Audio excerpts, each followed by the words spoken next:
Hi, today I'm going to be talking about the two books, Assessing Students in Groups, and I'm going to be talking about Chapter 4, Using Groups for Individual Assessment, as well as Chapter 5, which is Progress Monitoring Assessment as a Motivational Tool in Assessment is Essential. These two chapters from both of these books go pretty much hand in hand. The Assessment is Essential book, Chapter 5, Progress Monitoring, talks about how to continually monitor students' progresses during an assessment process, or during the formative assessment, and how you can continually, monitor their progress. And they have a couple different ways to do that, and two main methods of monitoring the progress, which would be, I thought I had it marked, hold on. Oh, where'd it go? I could have sworn I had this marked. Oh, mastery monitoring, which includes 3 steps. It includes choosing a learning goal or standard, designing several tasks that, if completed, satisfactorily indicate mastery of the standard, and finally documenting when each student completes each task. And that would be for the mastery progress. And then the other one would be the general outcome management. And just based off of that, I'd like to say that I think that monitoring each student's progress as how they master the thing and how they are progressing in their learning capabilities, I think that's better for the students, because it doesn't pit them against each other and doesn't make them want to compete with other people. It makes them want to compete with themselves in order to better themselves and gain as much knowledge as they can, because if they're competing with themselves, they're going to want to try to up themselves and just keep going up level by level. And I really think that that's a good, healthy form of competition, because you know what you can do best and you know how you can push yourself, and if you gain mastery on one level, then you can push yourself to gain it on the next level, and you can keep going. Whereas sometimes when you would try to compete against other people, it may seem like a hopeless cause, because you may be competing against somebody who is 10 skill levels above you,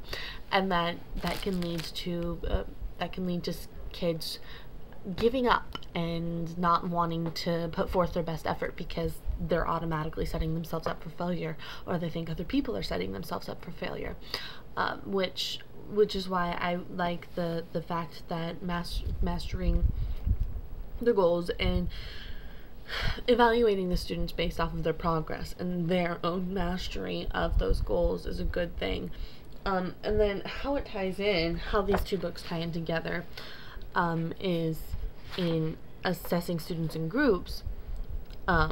It talks about using groups for individual assessment, and both of these chapters talk about setting goals for each individual student to put down. You can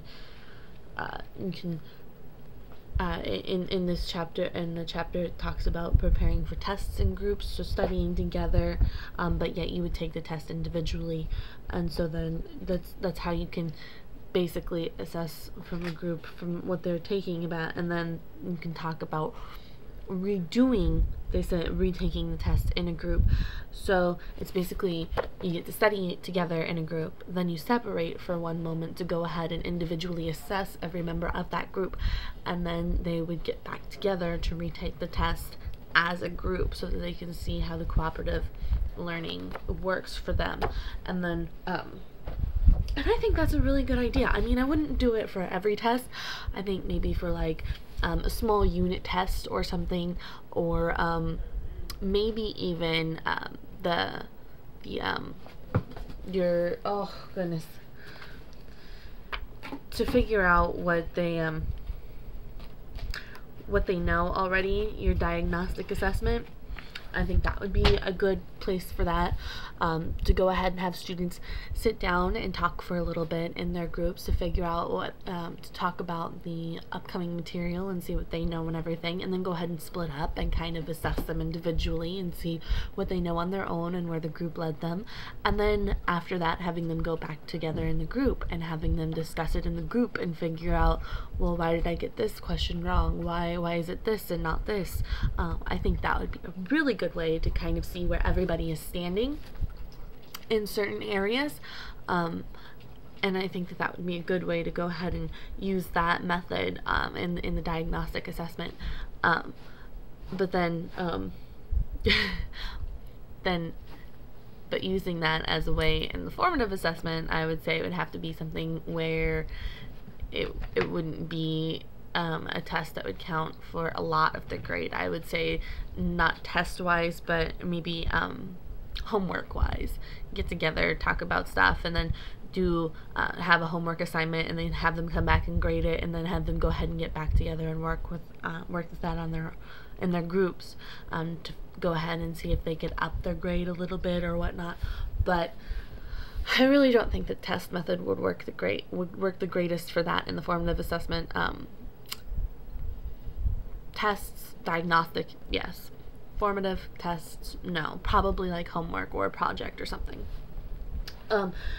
But the goals that I was talking about, it also mentioned in Chapter 5 of Assessment is Essential that it's a good idea for the students to set their own goals. And I really think that that is a key part in both of the books that they're talking about, where you set goals for students, but also have students set their own goals. That way, like I said before, they're competing with themselves. They're trying to reach their own goals. They know better than anyone where they lie at, and they can go ahead and decide where they want to push themselves. Now, as the teacher, you can go ahead and step in and say, well, I think you could push yourself a little bit harder if they don't go ahead and do that. But sometimes students are pretty good about deciding how far they want to push themselves.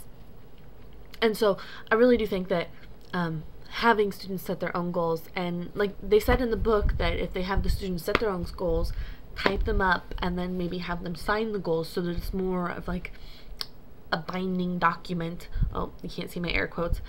A binding document, or that they think it's a binding document. It's kind of a little contract that they would be more likely to go ahead and take those goals seriously and pursue those goals further. And I do think that those are great ideas. I think these two chapters out of all the other ones have worked together wonderfully for this book. And those are my thoughts on Chapter 5 and Chapter 4 in Assessment is Essential and Assessing Students in Groups. Until next week, thank you.